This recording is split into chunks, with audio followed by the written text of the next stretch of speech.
I hope you guys watched that police shooting, the police body cam that I posted earlier today, because that's what this one's on. The reason being is right here by the Daily Mail, we have that there was violent protests over this. And that's how ridiculous it's getting. They protested this. This man, the cop was running away and was rushing the police officer with a knife. I saw some comments that even said that the police officer should have just accepted his fate. That it's just certain risks of doing the job. And for me, that's just not acceptable. But this is what they're doing. This is what they're doing to wear down police little by little, little by little. They just keep chipping away, chipping away, chipping away, until eventually there's not going to be anyone that wants to do it. Because we're at a point that if you are black or dark and you're killed by a white police officer, it was a racially driven crime. It's because he was white and you were black, and that's why he killed you. And that's simply not the case. And if it keeps going in that direction, what's the only solution? That there's no more white police officers? Because that's really the only answer. There's no justification anymore. You had Jacob Blake and now you have this man, and you have violent protests over this. And I looked it up. I looked up his record from last year. He did stab 4 people last year in 2019. So that in itself speaks that he is willing to use a knife. He is willing to do something. He's not a safe person. But for them to still protest over this, people aren't looking it up. They just hear the news story that another black person was killed by a white police officer. Like, there's no way in hell that he could have done anything wrong. No possibility. And that's what's crazy. People need to start seeing what's happening, that this isn't a racially driven issue. It is very unfortunate, but he was committing a crime. He rushed a police officer. What do you want the police officer to do? Just die? And it's crazy to me that people actually think that. That just asks for more crime. Do people not get that? By justifying actions like this, all that does is saying, hey, if my skin's a certain color, I can go do what I want. I'm surprised these people aren't out there hitting up like rich LA homes. I'm like, if you're black enough, if you're dark enough, really, it doesn't matter what your origins are. You can get away with it. And I think the problem is, like, a lot of these people from media came from means. They came from areas, like even the people standing up and trying to fight for this, they come from areas that they don't know what crime is. They don't understand it. Like, they get what was reported on it, but that was it. They don't fully grasp what it is.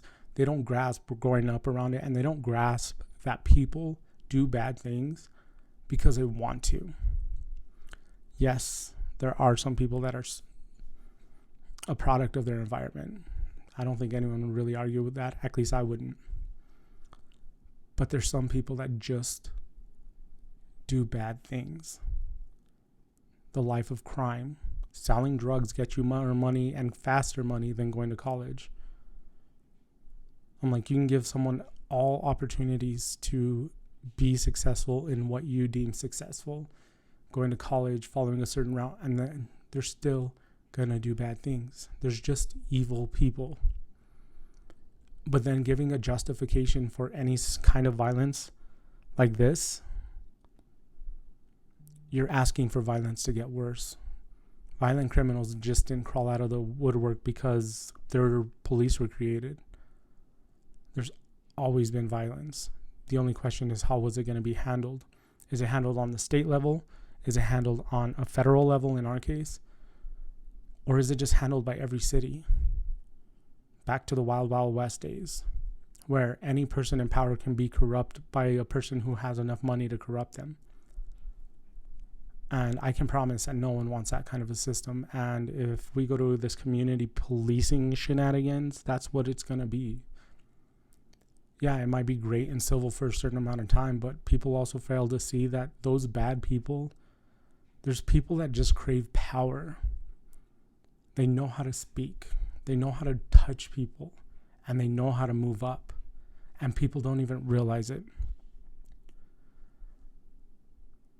And the only way to combat that is people need to stop falling for this narrative.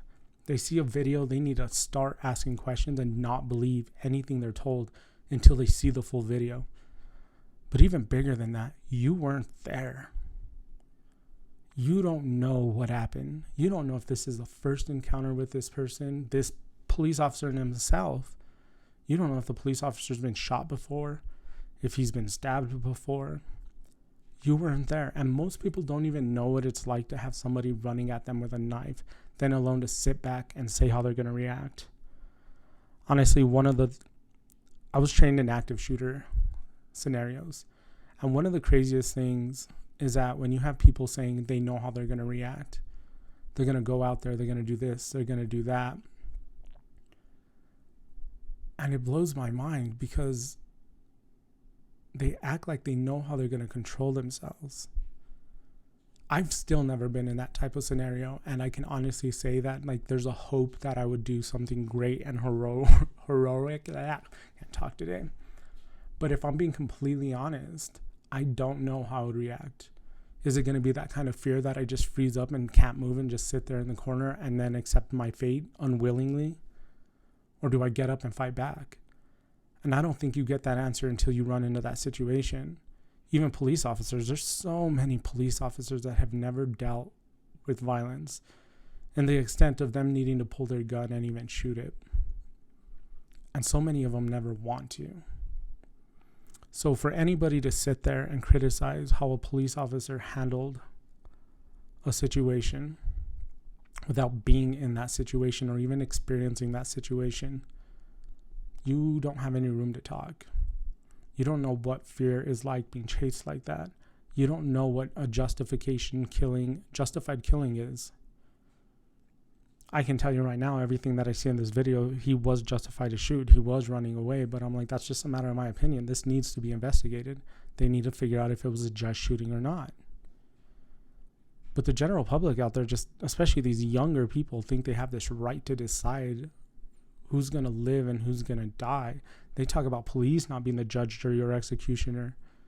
I'm like, the public is making that decision for the police officers. And they're making that decision from their phone. They're like, oh, this was wrong. It wasn't justified. They killed somebody. Look at this. It is so wrong. And the crazy part is everyone has a phone in their pocket and they can't go look this up for themselves. It's like they're actually choosing to be lied to. This is a narrative they want to fall for because it fits their belief. I don't know if I have anyone on the left listening to this, but this goes for the left or the right. You need to watch everything.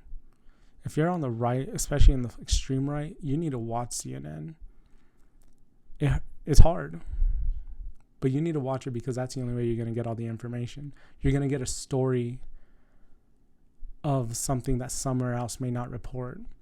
Even Fox News tends to, I would say 70 to 80% of their information tends to be a little bit more neutral, but no, they still have more of a bias leaning towards Trump. And CNN, well, need I say what that one is?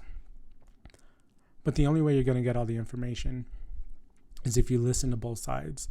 But sitting there, once you hear somebody from the opposing side open their mouth and you shut them out, you're never going to understand. So same thing with this. You see a 10-second clip of just the cop shooting him, and you don't ask why, what else happened. Did the cop really just walk up and shoot him? Because, come on, people, think about it. With everything going on, if you were white, I'm not even white, and my skin color, I would be, honestly, if I was a cop right now, if I didn't already retire, I got called to any situation. If I pulled up and they were black, I can't. I'm wrong. Look at me. The media and everything is working against me if I was a police officer, even though I'm Hispanic. Because you guys can tell by this video, I'm very light-skinned. So there isn't a way for me to win. Any way that plays out, there's at any point that you can cut a video down short enough or cut it enough to make it look like it did not play a certain way. But most of the time, you just need to cut it to a 10, 15, even 30-second clip, and it'll fit whatever narrative you want it to. And we saw that with George Floyd. We see that with this.